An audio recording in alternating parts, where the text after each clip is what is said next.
Ray-Pec community, thank you for joining us for another edition of Staff Spotlight. We are here today at Bridle Ridge Elementary School. One of the favorite places in the elementary school is the gymnasium, the PE room. And we are here with physical education teacher Michael Parten. Michael, congratulations for being your first year here at Ray-Pec School District, and thanks for joining us this year. Thanks for having me. Absolutely. Tell me a little bit about your trek to become a elementary school PE teacher here in the Ray-Pec School District. All right, so this is my 8th year teaching. I've been high school primarily most of the time. I did do 2 years in elementary before this, and I really wanted to get back in the elementary classroom. I feel like I make more of an impact at the elementary classroom, and me and my wife decided we wanted to move into the Kansas City area. When I began looking, Ray-Pec kept popping up as a destination that I'd like to be in, and lucky enough to get an interview. And when I talked with Dr. Chastain and Miss Penny, we had a great conversation. I really felt like I would fit in well. Very good.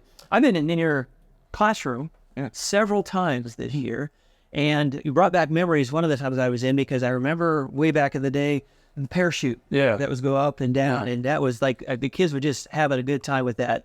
Some of the things you use to keep kids engaged are pretty impressive stuff, pretty fun. Well, thank you. I just love for the kids to have a good time. If this is their favorite class, I'm very happy about it.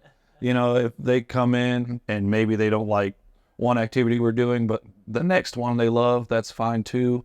I just really want to try to find something to get the kids active and that they think I'm having a good time doing. Yeah, so activity as well as team building skills and collaboration and cooperation, all that goes into PE curriculum. Yeah, I really think that's one of the biggest benefits of PE is their social and emotional skills that they can learn throughout, and their ability to work on team building and problem solving. Like, I think that's one of the primary focuses that everything should be leaning towards, and I just think we work on it every day in PE. So yeah. So tell me a little bit about being a PE teacher. So what is that like? Some of the challenges you face, as well as some of the joys you experience. The joys are just like to see the kids' faces when they're having a good time. Some of the only challenges that I could really think of is if a kid's good at a lot of things, but maybe that unit we're in, they're not good at. They might, kind of be resistant to that unit, or like talk badly about themselves. And, I always try to preach that practice makes progress, and like no one's going to be great at everything. Like, everyone's got weaknesses. We talk about, weaknesses I have, but that would be like the primary challenge, is a kid not thinking they can do something. Sure. And so when you encounter a student like that, because I know going back to my day, climbing the rope. Right. Whenever that rope came down, I tried to be at the end of the line, but I didn't want to do that. There are things I'm sure young people will face that they don't have confidence in how to do. How do you help them come over, do that hard thing? Well, other than trying to build a relationship and talking with them, I really like to break it up into, small-sided games. Like you mentioned, climbing a rope. Of course, most of the time when we did the climbing a rope, your whole class was watching you, right? Exactly. So you're watching. So if I could break that up into groups of 4 instead of a group of 20, that kid might have more confidence to try it with their friends or a closer group. And then that usually leads to a little bit more success, or a little bit, at least more practice and having a better time with it. Yeah, I know since my experiences, and then as an educator watching PE class come of age. Right, yeah. We do a lot of things better in PE than we used to.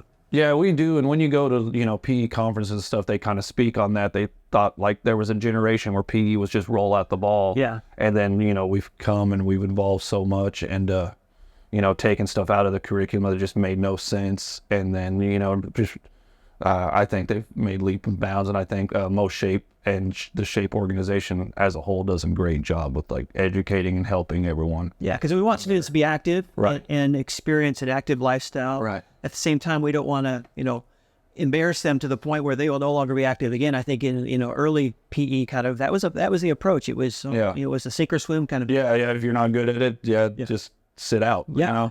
Or you have when dodgeball was a thing, like you had people that purposely get out so they can just sit on the side the whole time, and it's just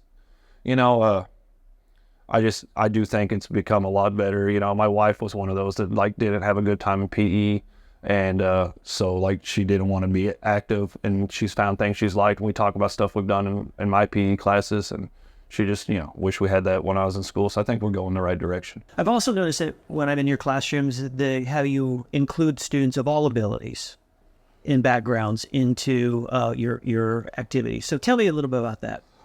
So one of the big benefits we have is with our Compass program. We have those pairs that come in, and they do a great job at having the kids hit the best of their abilities, participate with them. We've made some modifications to some activities to try to get the kids more active in it. But really, I think I'm going to swing it all back to how hard the pairs work at getting their kids to It's a really participate. great partnership in helping those students do that. Excellent. Very good. Well, every time I'm in here, I hear the joy and excitement of the kids, and it's a pretty awesome classroom. Yeah, I mean, that's the best part about it. Yeah. So back in August, at our convocation, we talked about being a dream maker, that every one of us across the school district are either called to deliver or support on the mission of the school district. Yeah. That's the dream of our kids. So tell me how Michael does that. Well, really building a relationship with the kids. We don't get them that much in the elementary. So I might get a kid, I think it's around 50 times a year. It's kind of close to that.